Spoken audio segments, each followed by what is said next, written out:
Georgia. Mr. Bishop is recognized for remarks on the bill. Thank you, Mr. Chairman. Ranking Member DeLauro, Chairman Calvert, and Ranking Member McCollum. And thank you to both the majority and the minority staffs. I appreciate the work that has gone into bringing this FY27 Defense Appropriations Bill before the committee.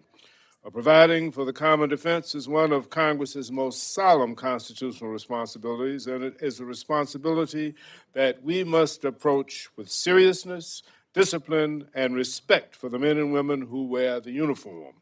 I want to begin by recognizing the parts of the bill that I support. The bill makes major investments in our service members, military families, readiness, military health care, depot maintenance, installation, sustainment, shipbuilding, aviation, munitions, and the defense industrial base. Those are not abstract priorities. They directly affect our ability to deter our adversaries, to respond to crises, and to take care of the people who carry the burden of defending our nation. For Georgia, and particularly Georgia's 2nd Congressional District, these investments matter. Fort Benning, Marine Corps Logistics Base Albany, Robins Air Force Base, and the supporting civilian workforce all play a direct role in maintaining military readiness and sustaining the force. When we invest in training, logistics, maintenance, healthcare, family support, and installation readiness, we're investing in the people and the communities that keep our national defense strong. I'm also pleased to see continued attention to military pay, TRICARE and private sector care, impact aid, counseling support, the Fisher Houses, Red Cross, and the USO, and the other programs that support service members and their families. No defense bill should be measured only by the weapon systems it buys. It must also be measured by whether it supports the families who serve alongside our soldiers, sailors, airmen, Marines, guardians, and civilians. At the same time, I have serious concerns about the bill as it is written.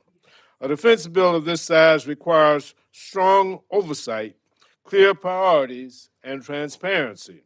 Congress should not write a blank check without ensuring the taxpayer dollars are tied to real military requirements, executable plans, and measurable outcomes.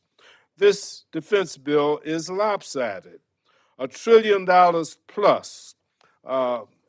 But the committee has really done this by enabling, it has enabled this lopsided appropriation by cutting domestic investments, nutrition, healthcare, education, diplomacy, all of which are critical to supporting our national security.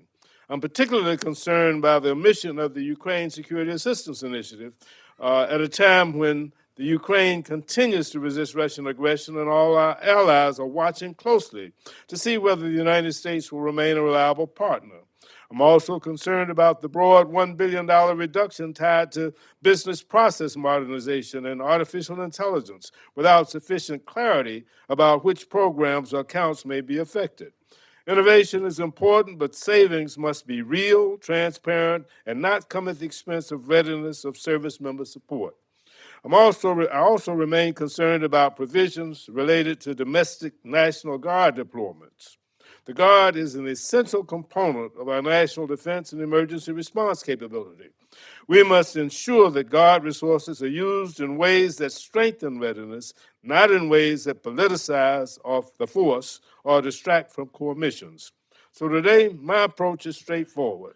I will support efforts to strengthen this bill, protect service members and their families, preserve readiness, support Georgia's defense communities, and improve oversight. But I cannot ignore the serious concerns about transparency, accountability, and strategic judgment that the current version of the bill ignores. We can and must have a strong national defense, but strength is not measured by top-line numbers alone. It's measured by whether we make responsible choices, support our people, uphold our alliances, and ensure every dollar advances security of the American people. Although I cannot support the bill in its current form, I look forward to working with my colleagues to improve this extremely consequential legislation and right-size it to create a responsible, effective, and balanced effort to fund our national defense so as to always keep America strong and safe. I yield back.